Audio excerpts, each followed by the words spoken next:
mean by the community relations and development system in South Carolina.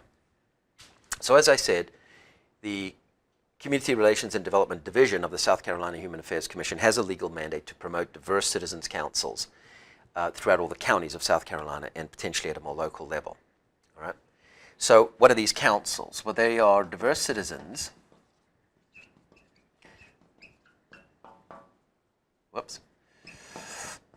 that come together to engage each other. Okay, so, and to engage each other in a constructive manner, in a manner that builds constructive perception, behavior, and relationships between diverse people. All right, so then the question is, well, what do they engage each other about? So our view is that the purpose of these diverse citizens-based councils is to identify and advise on or help address key contributors to the quality of community life. All right, so let's go over that quickly. Quality of community life. What do we mean by that? All of us live and work in a community, and the nature of that community, right? The nature and the dynamics of that community affects the quality of our lives. Now, what do we mean by the quality of our lives? What are the key indicators of the quality of our lives? Well, there's our psychological health. There's our physical health. Okay, there's our financial health. Okay, there's our educational health, the extent to which we are educated and informed. There is our spiritual health. And there is our social well-being. All right, so those are the key indicators of the quality of community life. And those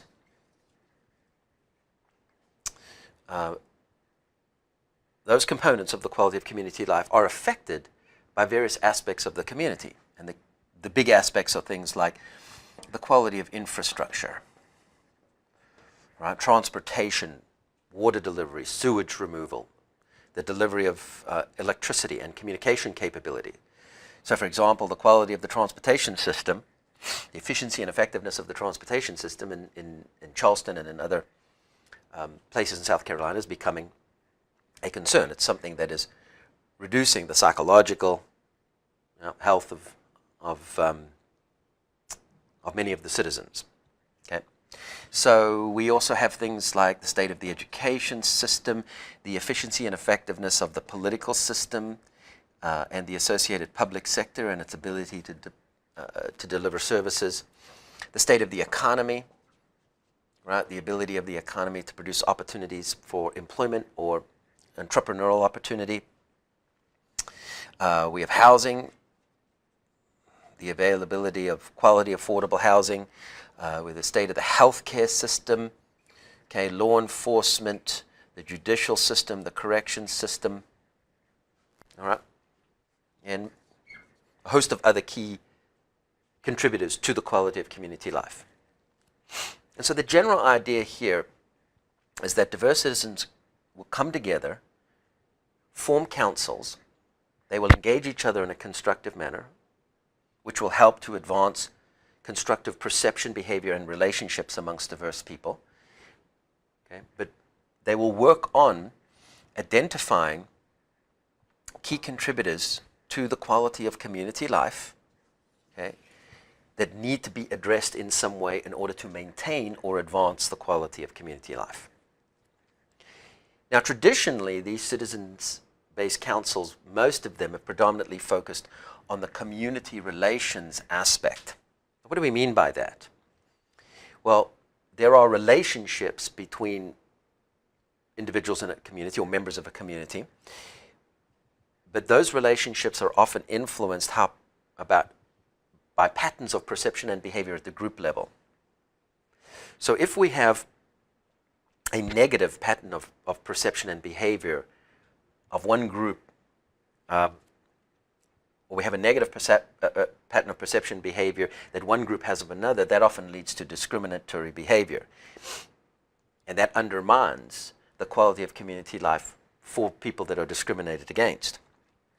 So many of the citizens groups that came together traditionally focused on trying to identify patterns of perception and behavior that led to discrimination in their communities. Our view is that the legal mandate of the Community Relations and Development System of the South Carolina Human Affairs Commission promotes a broader mandate. In other words, it's encouraging diverse citizens to come together, form councils, to engage each other in a constructive manner, and to develop constructive relationships amongst diverse people, while identifying key contributors to the quality of community life and advising on or helping to address those key contributors. But with a special eye on the extent to which social dynamics, particularly patterns of perception and behavior at the group level, might be influencing or promoting discrimination. So, although there's a special emphasis on identifying patterns of perception and behavior at the group level that may be promoting discrimination, the mandate from our perspective, and we encourage community relations and development councils in South Carolina to have a broader mandate. The broader mandate, I think, will allow community relations and development councils to have more influence, and I think will encourage more diverse people to participate if they believe that their mandate is to address the overarching strategic contributors to the quality of community life, which affects us all. All right, so then the question becomes, well, there's two key questions. The first is, how do we identify the issues to work on?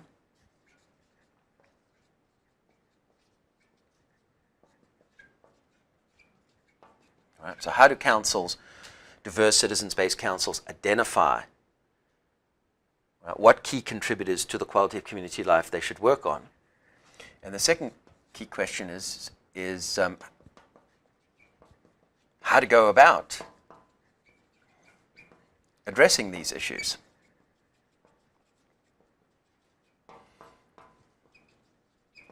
Now, this really matters. This is important because ultimately, what these community relations and development councils are going to be doing, okay, is they are either going to be taking direct action where it makes sense for them to do so, to help advance the quality of community life, address a key contributor to the quality of community life, and help advance the quality of community life, or advise. Now, if they're going to do either of these, they need to be credible. I don't spell particularly well, so if I misspell something, please forgive me.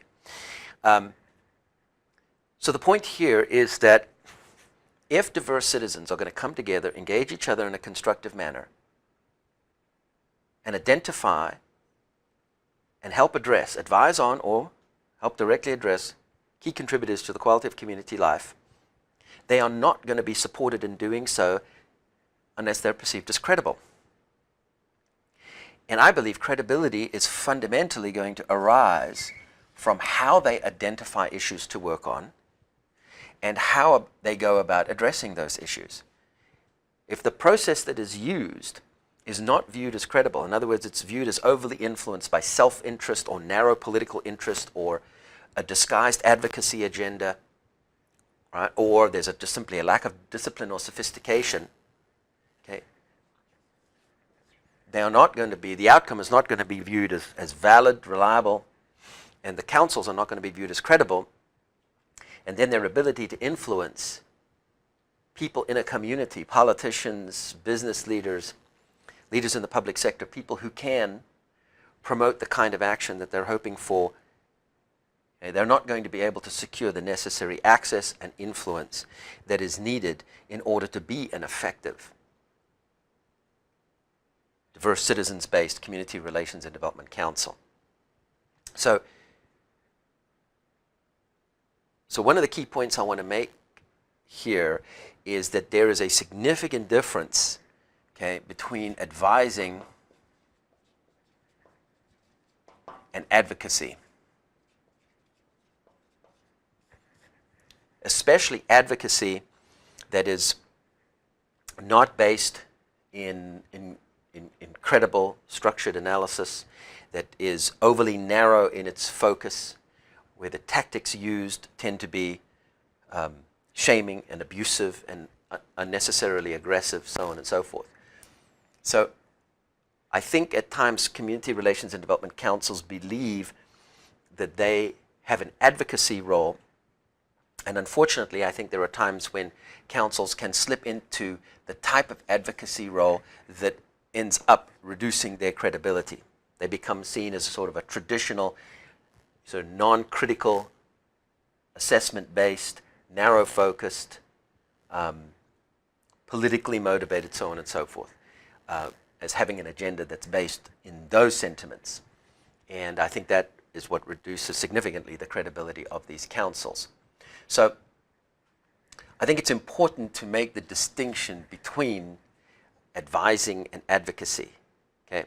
Because when you advise, you are advocating, often advocating a position, okay?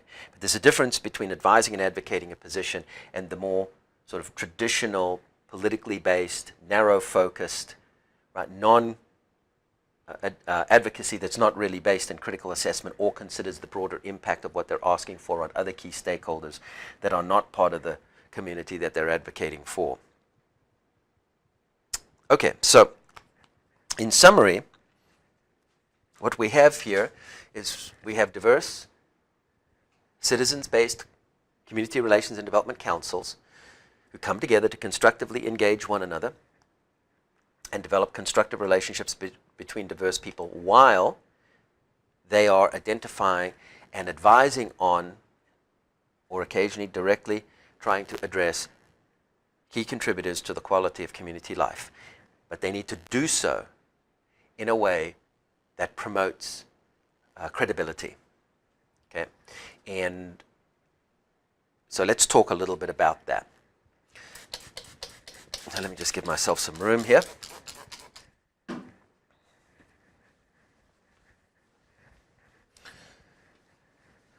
So the first thing we need to talk about is how do you go about identifying